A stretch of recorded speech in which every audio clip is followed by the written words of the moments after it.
Chegou alguma pergunta? Sim. A Kaline pergunta: existe alguma técnica para aprender em curto tempo, em tempo mais curto? Não. Não.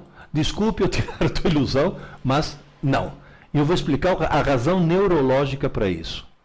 Toda vez que você aprende alguma coisa, você faz uma alteração no circuito do teu cérebro. O que acontece é que o teu cérebro, por um mecanismo de defesa próprio, para manter a integridade da personalidade, ele admite poucas mudanças a cada 24 horas. Portanto, aquela escada que eu mostrei, os degraus são baixinhos. O processo é bastante gradual. Só para vocês terem uma ideia, como é o nome dela? Kaline, né? Kaline. Kaline, se você assistiu aquele filme Rain Man, com Dustin Hoffman e o Tom Cruise, naquele filme aparece um cara que existiu de verdade, que conseguiu memorizar 3.000 livros. E muito rapidamente, sabe como? O médico descobriu que com o olho esquerdo ele gravava a página da esquerda e com o olho direito ele gravava a página da direita. E se você chegasse depois para ele e falasse a crítica da razão pura de Kant, volume tal, página 15, ele falava tudo. Agora eu te pergunto, você acha que esse cara passaria num concurso? Você acha que esse cara passaria no vestibular? Claro que não, era um débil mental. Na realidade, por que ele se tornou um débil mental? Porque justamente o cérebro dele começou a sofrer muitas mudanças e muito rapidamente roubando a integridade de uma personalidade e de outras habilidades que acabaram desaparecendo. Foram canibalizadas por essa habilidade em memorizar coisa. Mais uma pergunta. O Lélio pergunta: jogos estratégicos como xadrez e damas e Go ajudam a melhorar a inteligência? Muito, muito. Muito, ao contrário de muito videogame. Tem alguns videogames também que ajudam a melhorar a inteligência, mas são raríssimos. E olha que eu estou falando de cátedra, porque quando eu era jovem, eu não jogava videogame, eu criava videogame. Então são raríssimos. Agora, esses jogos estratégicos, War, Go, Damas, xadrez, principalmente o xadrez, são jogos que desenvolvem muita inteligência. Mas, mais uma vez, cuidado, não vamos cair no Rain Man. Porque tem cara que joga xadrez com tanta intensidade, com tanta concentração, e só exclusivamente xadrez, que se torna o quê? Uma máquina de jogar xadrez, e é um cara que simplesmente não se desenvolve intelectualmente em outras coisas. Então é bom ir variando, é bom ir fazendo várias coisas diferentes. Excelente. João Neto pergunta: Pierre, qual a diferença desse livro para concursos para o livro azul para estudantes? No livro azul para estudantes, eu parto do princípio que o sujeito certamente teve uma aula. E o que fazer depois dessa aula? No livro de concurso, eu mostro que ele pode ou não ter tido essa aula. E no livro de concurso, eu mostro, digamos assim, para um público mais adulto, um público mais amadurecido, eu mostro a enorme, gigantesca importância, de aumentar seu nível de inteligência, porque isso que é fundamental. 2, de começar a fazer exercícios mentais. E 3, eu mostro uma coisa, que no outro livro, no azul, não tinha muito sentido. Quais são as técnicas a serem usadas durante a prova? Durante a prova, porque durante a prova, tem gente, por exemplo, muito bem preparado, que durante a prova dá o famoso branco, se perde, está nervoso, coisa desse tipo. Então eu mostro o que fazer durante a prova. Vou dar um exemplo rápido. Você está numa sala no meio de concorrentes. Estatisticamente, você passa mais tempo cabisbaixo do que com a cabeça levantada pensando. Mas isso não é só você, todos os outros. Portanto, estatisticamente, na hora que você levanta para pensar, você vai ver um monte de gente cabisbaixo. O que vai passar na tua cabeça? Só eles estão fazendo, eu estou aqui perdendo tempo. Aí começa a dar aqueles pânicos idiotas. Então, é como você se acalmar. Inclusive, tem uma maneira muito fácil de você criar pânico nos concorrentes que estão na sala, viu? Porque você elimina alguns. Qual que é? Por mais que você esteja se ferrando, por mais que a prova seja difícil, de 3 em 3 minutos, bem discretamente, faz yes! E continua fazendo a prova. Os outros ficam destruídos, falam, meu Deus do céu, esse cara daí está sabendo tudo. Aí você destrói os outros moralmente, pelo menos. Daniel pergunta: professor, quem estuda sozinho não passa da etapa 1, que é entender, uma vez que não assiste aula. Nesse caso, o ato de entender a matéria passa pela leitura? É fundamental a leitura. Ninguém sobe a escada da inteligência se não for um leitor. Ninguém é um leitor se não for alguém que lê muito. Ninguém lê muito se não for alguém que lê por prazer. Portanto, queridas e queridos, A leitura não interessa do quê? Pode ser até 50 tons de cinza. Que é aquela espécie de Sabrina pornô que lançaram, que fez um grande sucesso. Pode ser leitura de qualquer coisa. A leitura é fundamental, desde que você goste. Porque na hora que você gosta, o que acontece? Você lê muito. Quanto mais você lê muito, mais você decodifica, mais interpretação de texto você tem, mais vocabulário você tem, mais coisas vão acontecendo e, principalmente, mais inteligente você se torna. E a inteligência, muitas vezes, permite com que você construa o conhecimento em vez de recebê-lo. Eu vou dar um exemplo simples. Eu estava brigando com os meus alunos porque eu falei que eles tinham um vocabulário muito limitado. Porque eles liam muito pouco. Aí um dos meus alunos me desafiou assim, falou, aí o senhor tem vocabulário? Eu falei, eu tenho um vocabulário maior, porque eu leio mais do que vocês. Aí ele abriu, ele tinha um daqueles, abriu, falou, então me diz aí, o senhor sabe o que é bradipneia? Eu falei, não. Haha! Eu falei, não, espera aí. Eu não sei, mas vamos pensar um pouco. Eu sei que o contrário de taquicardia é bradicardia. Então, se taquicardia é o coração batendo depressa, bradicardia deve ser o coração batendo devagar. Então, esse brade significa devagar. Pneia. Eu me lembro que quando eu fazia mergulho, me ensinaram a mergulhar com equipamento ou em apneia. Apneia. A, negação, pneia, respirar. Ou seja, prendendo a respiração. Portanto, bradipneia deve ser a respiração muito lenta. Essa definição não vale. Eu falei, como não vale? Essa definição é. Eu tinha conhecimento? Não. Mas eu tinha inteligência suficiente para ir buscar coisas soltas, juntar e obter. Qual é o fator que permite isso? Leitura. Muita leitura. Infelizmente, o sistema escolar brasileiro é especialista em criar o ódio pela leitura. Pega uma criancinha de 12 anos, fala, você vai descobrir o prazer pela leitura. Toma, Iracema. Isso é um trauma que depois nem 20 anos de psicanálise tiram da pessoa.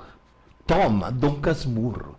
Eu falo para os professores de literatura, começa com Harry Potter, você chega em Machado de Assis. Agora, começa com Machado de Assis, você não vai chegar em lugar nenhum.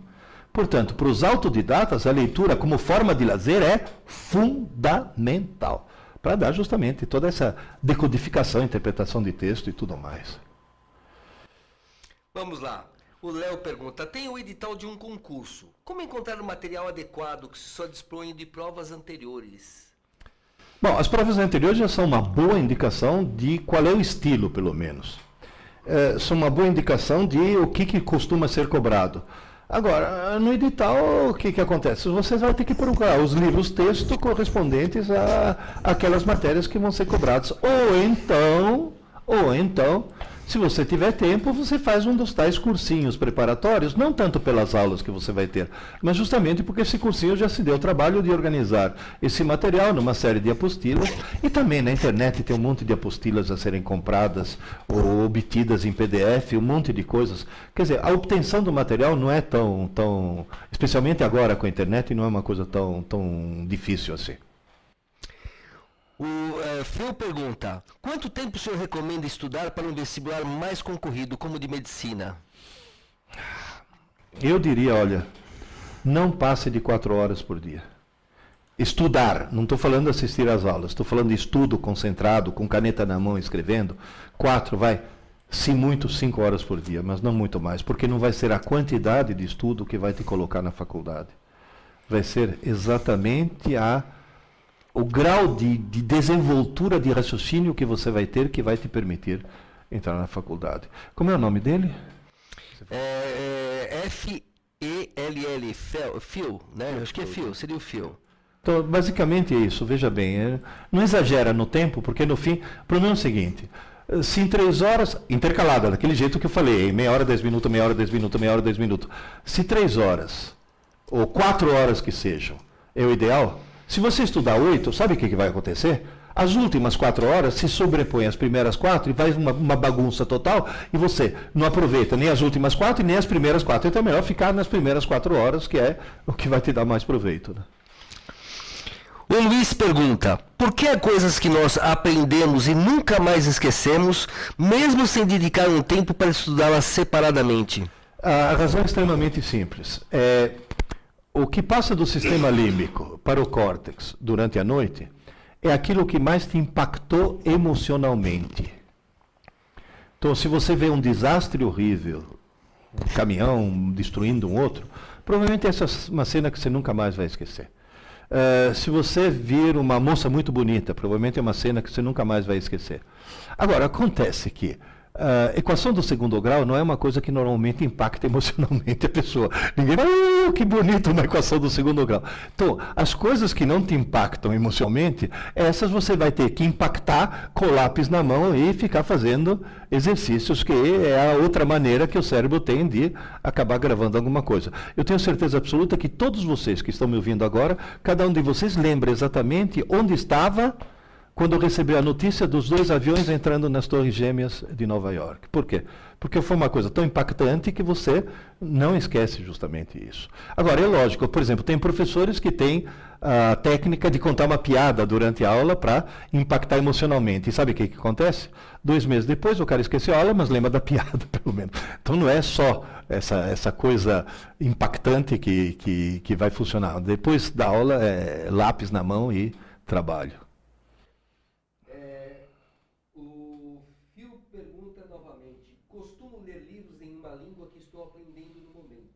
Posso ler esses livros durante os intervalos de estudo? Sim.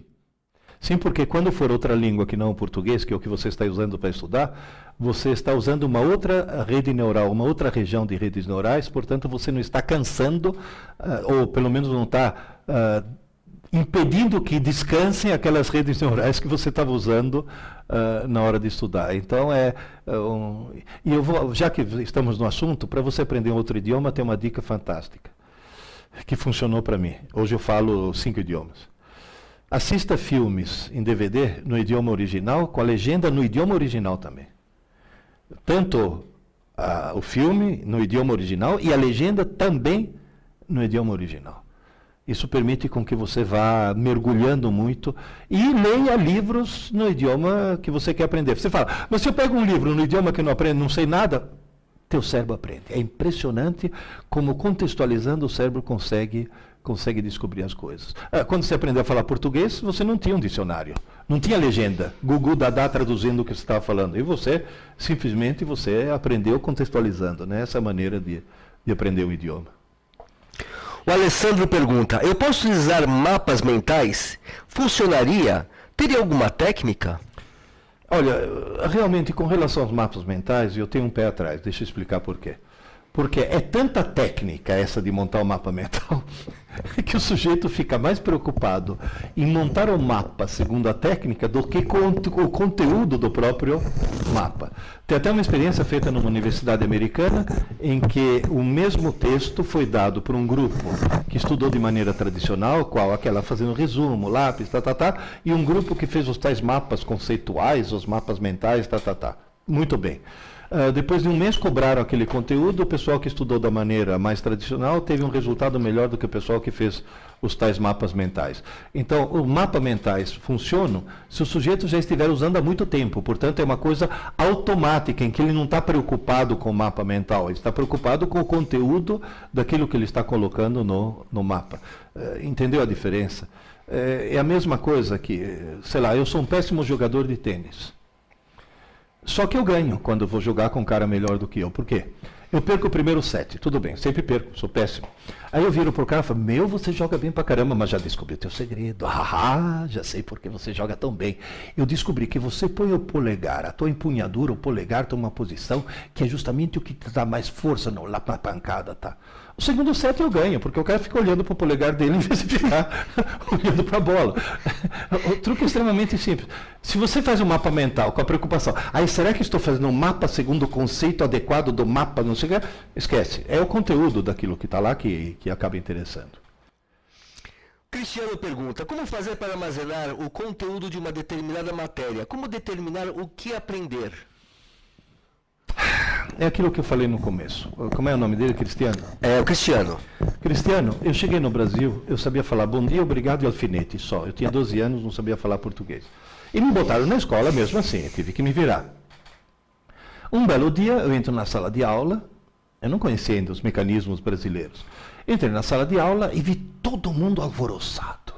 Falei, nossa, os nativos estão irrequietos hoje, deixa eu ver o que está acontecendo. E aí fui ver, estava todo mundo escrevendo com uma letra muito miúda, em pedacinhos de papel muito pequenos.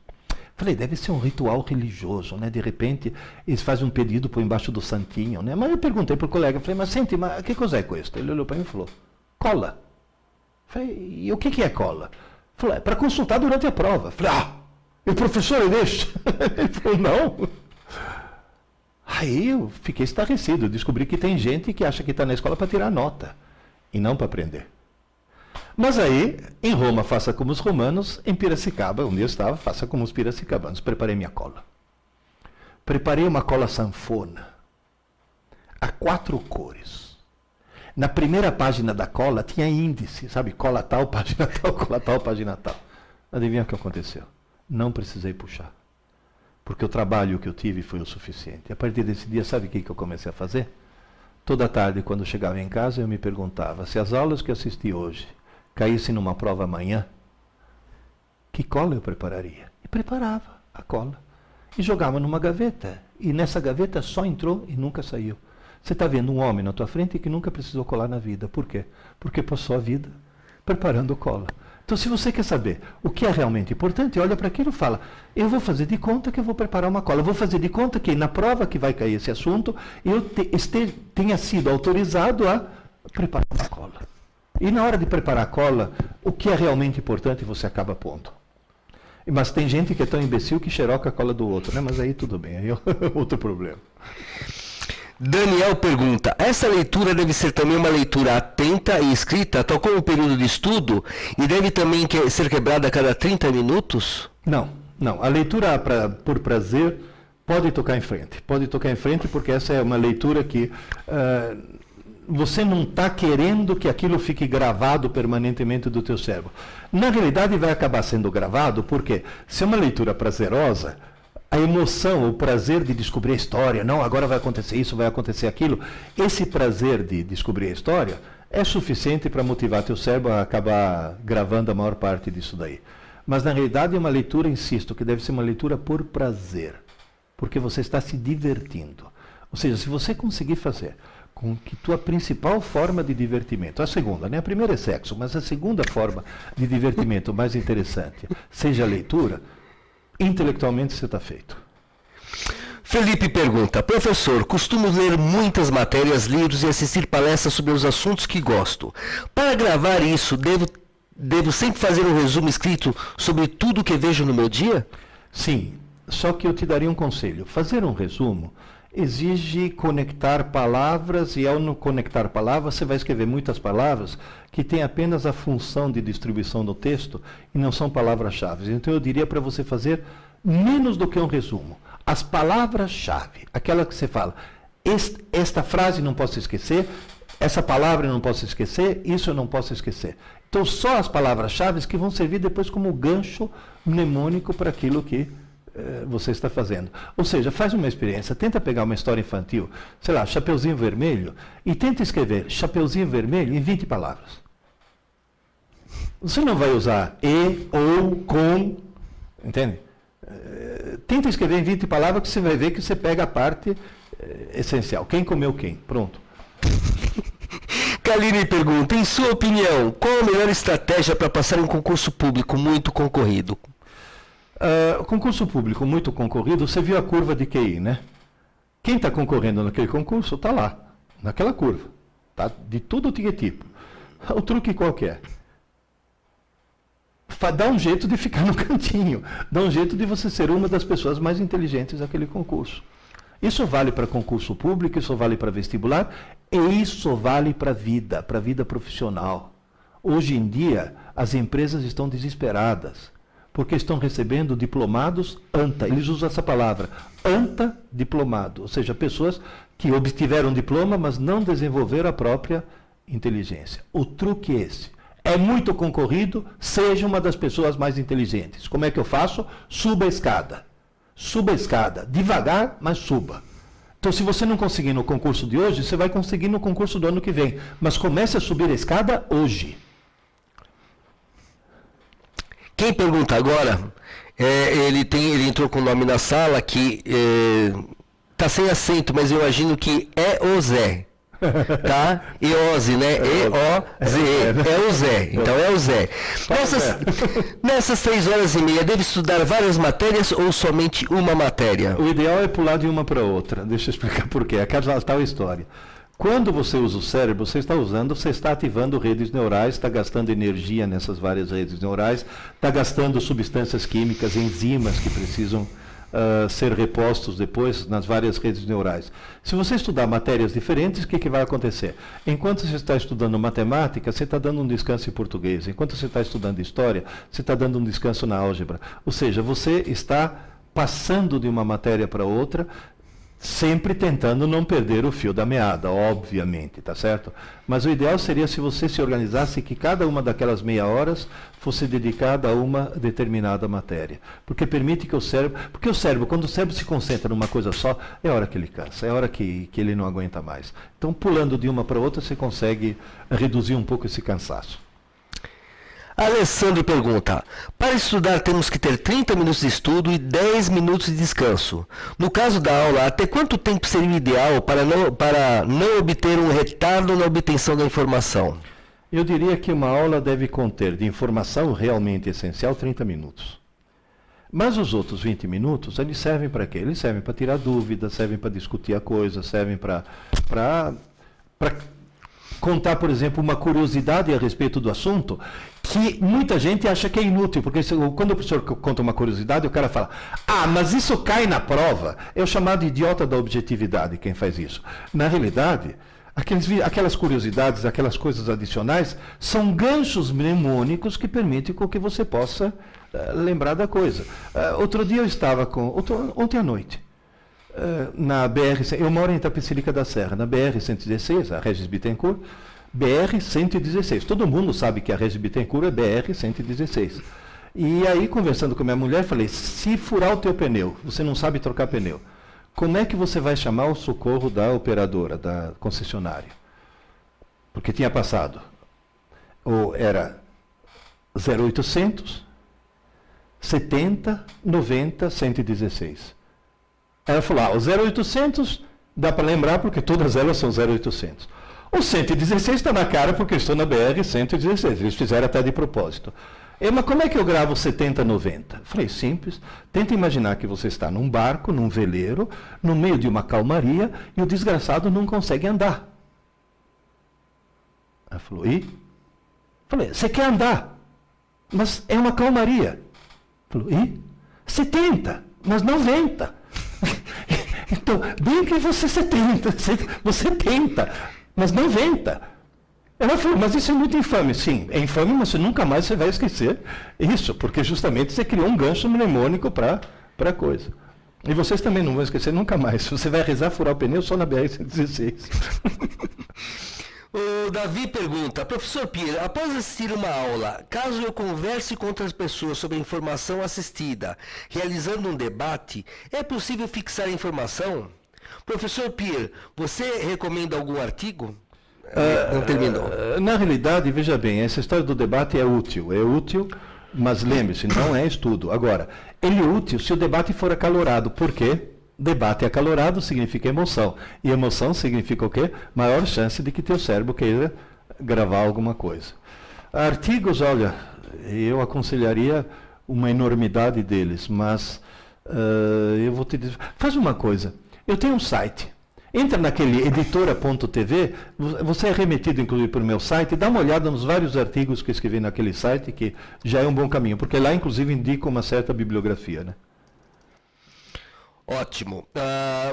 Daniel pergunta: a leitura do período de entender a matéria, para quem estuda sozinho, deve ser quebrada em ciclos de 30 minutos? Bom, agora você está lendo para efeito de estudo, você está lendo para entender, para depois você aprender.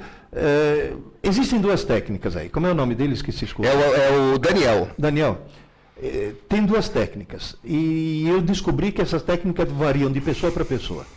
Uma das técnicas qual que é? É o sujeito ler o texto, direto, ler. E depois pega papel e lápis e relê, anotando as coisas importantes. A segunda técnica, que muita gente usa, qual que é? Não fazer a primeira leitura. É já ir fazendo isso. Eu prefiro a primeira técnica. Por quê? Porque você já tem uma visão geral, portanto, na hora de fazer o que é importante, você já tem uma ideia do que é realmente importante, entende? Então você já fez uma leitura geral e depois... E nessa leitura geral, eu diria que os 30 minutos são mais do que suficiente. Dá sempre um intervalinho. Sempre. O intervalinho é fundamental, desde que seja um intervalinho, não vai exagerar. Né? Júnior, é a pergunta que eu gostaria de fazer. Só que para você passaram-se o semestre, né? Para mim passou quase uma vida, mas tudo bem. Já passou um mês de aula no semestre. Não segui a filosofia, aula dada, aula estudada hoje. Que estratégia pode me ajudar para armazenar o tempo e o conteúdo perdido? Em primeiro lugar, comece a fazer aula dada e estudada já. E não tente recuperar o tempo passado de uma vez. Faz uma coisa, comece a estudar corretamente agora. Ah, mas eu tenho que voltar. Então, atenção, na hora de voltar, seja seletivo. Eu estou voltando numa coisa que vai servir de pré-requisito para o que eu estou vendo, volta. Estou voltando numa coisa mais ou menos independente que não vai servir de pré-requisito, espera. Você vai dizer, e quando é que eu vou recuperar isso? Fins de semana, é para isso que servem os fins de semana, para recuperar o tempo perdido. Davi, pergunta. Professor Pir, você recomenda um artigo para me aprofundar no funcionamento do cérebro para fixar informação? Que ele não tinha terminado o texto, mas você já acabou respondendo isso, tá? Sim, eu aconselho, olha, é meio cabotino falar isso, é meio autoelogioso, mas infelizmente é verdade. Leia meus livros que você vai realmente perceber muita coisa. A Kaline carinhosamente comenta, parabéns, professor, o senhor é muito inteligente. Bom, eu tenho 70 anos subindo a escada, dá para subir a escada bastante. Mas tem que subir a escada. Isso é fundamental. E fazer ginástica mental, palavras cruzadas, xadrez. Xadrez eu sou um péssimo jogador, já descobri que nem vale a pena. Mas eu ganho também, viu, no xadrez. Sabe como? Eu pego o mestre em xadrez, falo, eu te desafio. Ah, porque eu sou mestre em xadrez. Eu não, eu sou péssimo. Só que, por favor, olha esses papeizinhos aqui. Sorteia um. Ele sorteia, fala o nome de uma peça. Torre, abre. O que está escrito? Cavalo. Ótimo. No nosso jogo, a torre se move como se fosse um cavalo. Sorteia outra. Fala o nome de uma peça. Peão. A rainha. No nosso jogo, todos os peões se movem como se fossem rainha. E faz isso. Aí eu ganho. É claro que eu ganho, porque tanto para mim quanto para ele é uma novidade, só que para mim é uma novidade na qual eu me ponho a pensar. Ele não consegue, porque está com a cabeça tão bitolada nas regras do xadrez, que ele acaba perdendo. Isso é uma forma de ginástica mental, viu? Excelente. Mudar todas as regras nesse sentido. Mudar as regras. Phil pergunta, costumo explicar as matérias para outros alunos do meu colégio. Isto seria como estudar ou não? Sim. Olha, tem um ditado entre os professores que diz, se você quiser realmente aprender um assunto, dê aula dele. Dá aula daquele assunto que você realmente vai aprender o assunto. É fundamental. Tanto é que tu não fala, ah, mas você critica estudo em grupo, tá. Eu falo, eu não critico, tem um cara que leva vantagem. É aquele que está explicando as coisas para os outros. Esse é o único que está realmente aprendendo. Funciona, viu? Funciona muito bem. Dar aula para os outros é fundamental. Daniel pergunta, qual é a sua opinião sobre leitura em e-readers, como o Kindle? Aí que está. Deixa eu te explicar. Descobriu-se que tela que emite luz dá só 30% da retenção do que papel que reflete luz. Esse é caso que todo mundo já passou por isso. Todo mundo, você também já passou por isso. Ou seja, você gera um texto no computador, corrige o texto até ele ficar perfeito. Quando ele está perfeito, você imprime e toma um susto. Você fala, meu Deus do céu, deixei passar tanto erro, porque na tela você não viu. A Folha de São Paulo fez uma experiência, pegou alguns leitores que liam o jornal em papel, outros leitores que iam o mesmo jornal no tablet, idêntico. 3 meses depois foram fazer um recall do que, quem leu em papel deu de 10-0 nos outros. Só que o Kindle funciona como? Na hora que descobriram que a tela que emite luz não dá retenção, eles inventaram um display de electronic paper, de papel eletrônico. Tanto é que o Kindle, você não lê no escuro, você tem que ter uma fonte de luz. Alguns vêm até com abajurzinho. Então, digamos assim, é um quebra-galho para substituir o livro da melhor maneira possível. Mas, insisto, é um quebra-galho. Nada substitui o folhear, cheirar o papel, conseguir ver. E, de repente, você está assim. Opa! Já passei da metade. Do Kindle, você nunca vai saber se você já passou ou não da metade, porque a espessura dele é exatamente a mesma. Olha, opinião minha. É lógico, você está no avião com aquele crônicas de guerra, de fogo e de gelo, um negócio desse tamanho. Se você levar o livro a bordo, você paga excesso de bagagem. Então você vai levar o Kindle para no avião você poder ler. Tem essa facilidade. Mas se você está em casa, é livro mesmo. Isso que funciona. Eu pergunto, Daniel, posso tocar violão nos intervalos? Sim, por favor, é o melhor. Porque, inclusive, na hora que você toca violão, você está usando o lado direito do cérebro e permitindo que o lado esquerdo, que você massacrou até aquele momento, esteja descansando. O violão está aqui, do lado direito. Então, funciona perfeitamente. Maravilha, maravilha. O Léo pergunta, como ter certeza de que aquilo que foi estudado será devidamente gravado? Está devidamente gravado ou será devidamente gravado? Tem um truque. Uma semana depois, faz uma rápida revisão naquilo que você estudou na semana anterior. Você vai descobrir o que foi gravado e o que não foi gravado e, portanto, precisa ser regravado, porque nem sempre a retenção é 100%. E existe um fenômeno estranhíssimo chamado canibalização de redes neurais. Deixa eu explicar. Você aprendeu alguma coisa, criou uma rede neural. Se ela não for usada durante um certo tempo, a rede neural adjacente que está se criando vê um monte de neurônios parados, fala, opa, e toma. Na hora que toma, aquele assunto acaba sendo esquecido. Então é bom sempre fazer, uma semana depois, fazer uma revisãozinha.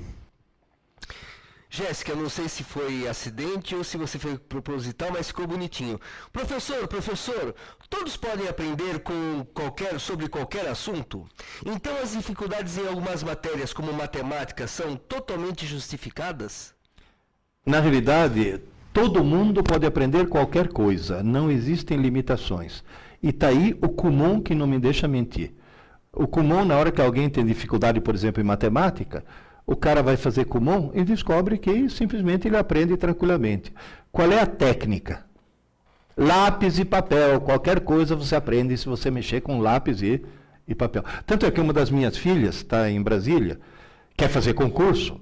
Ô pai, eu tenho um problema em matemática, você que conhece o pessoal do Kumon, não podia pedir para eles para fazer um curso de Kumon pela internet? E falei, filha, mas a essência do Kumon é o lápis e o papel, como que vai fazer pela internet? O cara tem que escrever, não adianta. Não.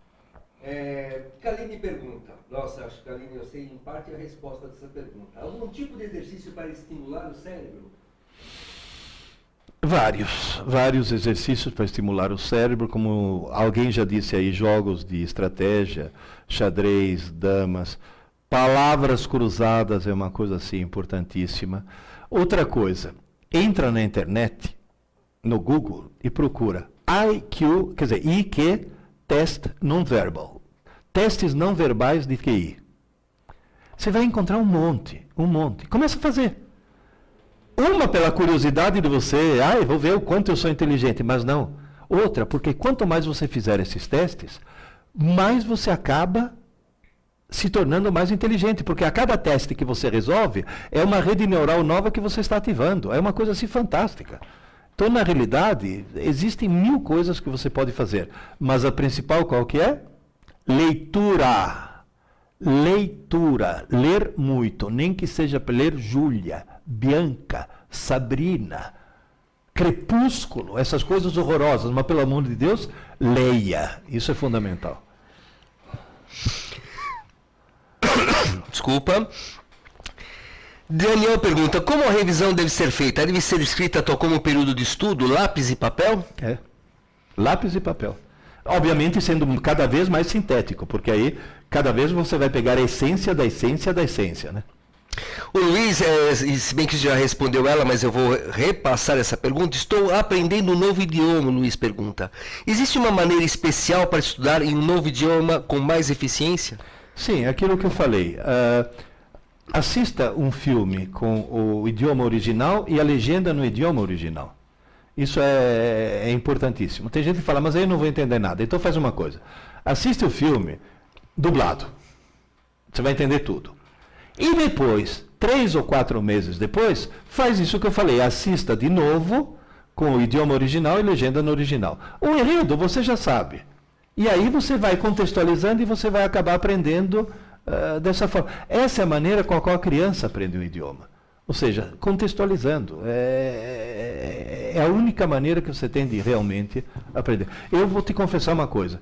Eu sempre falo que eu falo inglês. Mentira. Eu falo inglês muito mal. Por quê? Porque eu aprendi inglês lendo. Eu leio e escrevo com muita fluência. Só que na hora de falar, não sei como pronunciar a bendita da palavra, que eles têm umas regras malucas. Mas, na realidade, eu aprendi lendo. E lendo o quê? Ficção científica, Isaac Asimov. Eu queria saber o fim da história. Eu li 3, 4, 5 volumes deles em português. O 6º, que contava o fim da história, que acabou de ser lançado, eu estava em Nova York, vi nas vitrines, falei, comprei. Estava em inglês, não teve problema, comecei a ler em inglês. Na primeira lida eu entendi 30%, aí eu peguei e li de novo, já entendi 60%. Na terceira, na quarta eu já estava lendo fluentemente. Sem pegar num dicionário, isso que é importante, sem pegar num dicionário. Por quê? Porque contextualizando você vai acabar entendendo o significado das palavras. Matheus pergunta, foi o que você falou durante a aula, inclusive.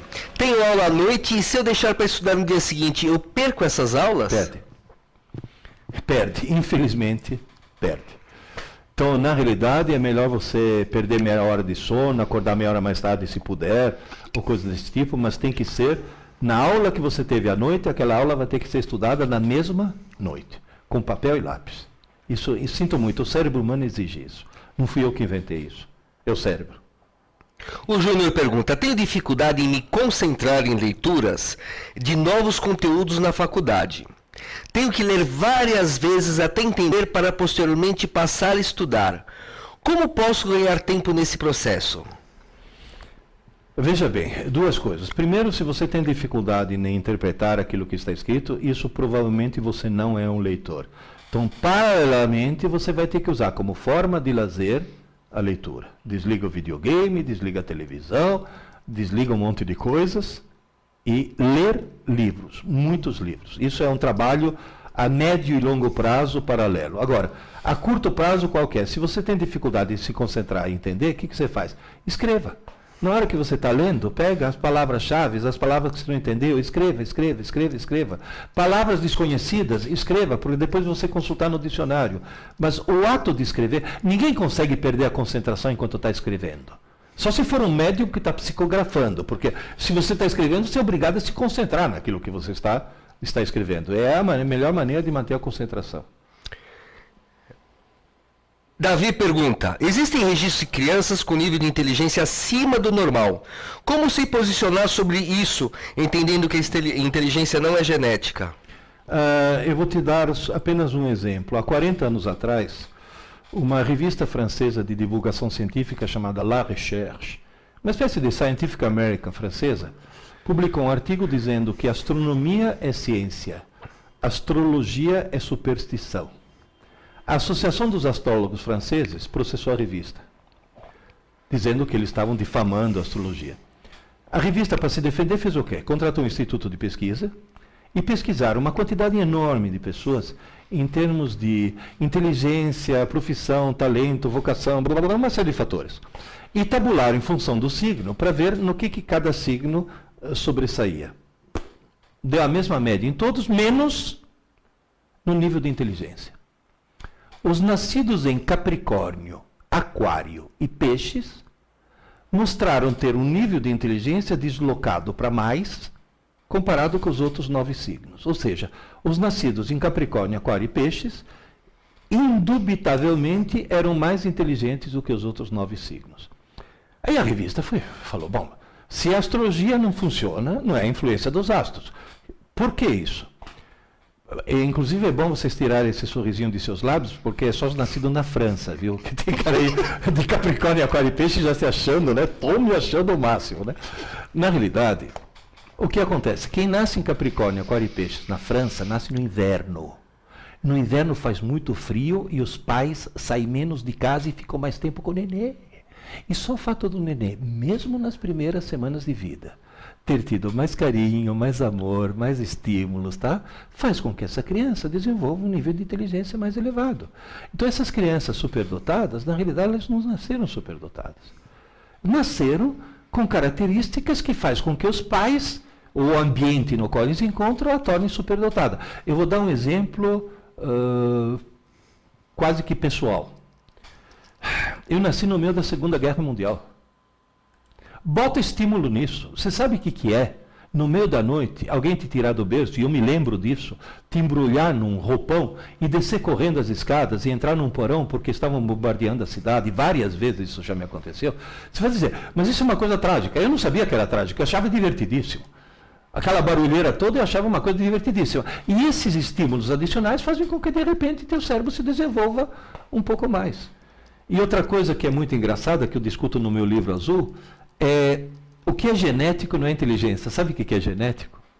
O nível de curiosidade. Se a criança nasce muito curiosa, e se essa curiosidade está num ambiente que essa curiosidade for satisfeita, essa criança vai lá para cima. E não é superdotação genética, é o meio ambiente, né? Professor, comprei todos os seus livros, li todos. Não sou professor, mas gostei muito do Ensinando Inteligência.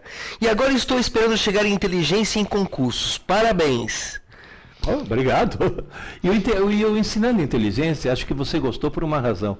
Porque aquele no qual eu mostro realmente quais são os mecanismos neurais que fazem com que exista o processo de crescimento da inteligência e o crescimento do conhecimento, do nível de conhecimento. É o mais técnico deles. Provavelmente foi por isso que você gostou mais. O Daniel pergunta, o papel onde escrevemos a matéria que estudamos deve ser jogado fora? Olha, pode ser jogado fora até. Porque eu, por exemplo, estudava, sabe como? Com uma lousa. Com um giz, escrevia na lousa. Resolvia meus problemas de matemática na lousa. Fazia meus resumos na lousa. Depois apagava tudo.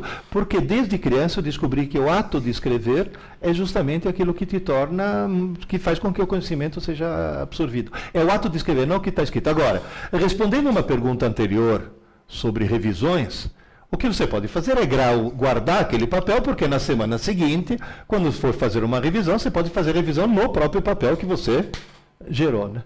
Ou seja, quer um conselho? Crie suas próprias apostilas, no fundo é isso.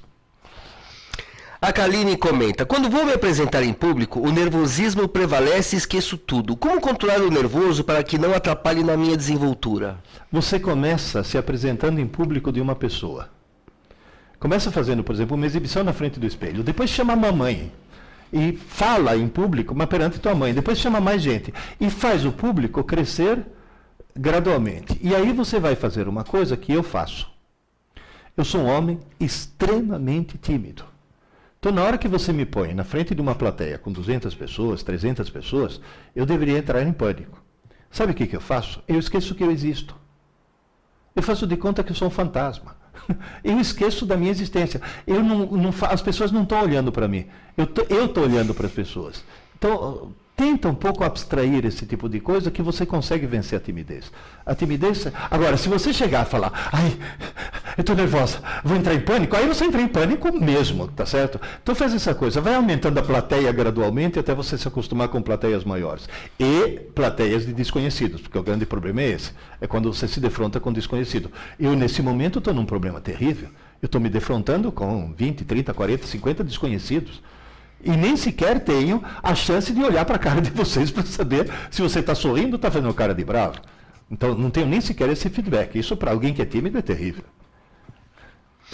Pode acreditar. O Tai comenta, sempre estudo escrevendo e acabo escrevendo muito. Aconselho só colocar as palavras-chave ou deixo isso para a revisão? Não. Começa a palavra-chave desde o começo. Não escreva demais, porque aí sim é perda de tempo. Escrever demais é perda de tempo. Escreva só as palavras-chave. Tem algumas meninas, porque isso é uma mania das fêmeas, que tem a mania de fazer aquela canetinha amarela fosforescente. O conselho que eu dou para elas é o seguinte, leia o texto com a canetinha amarela,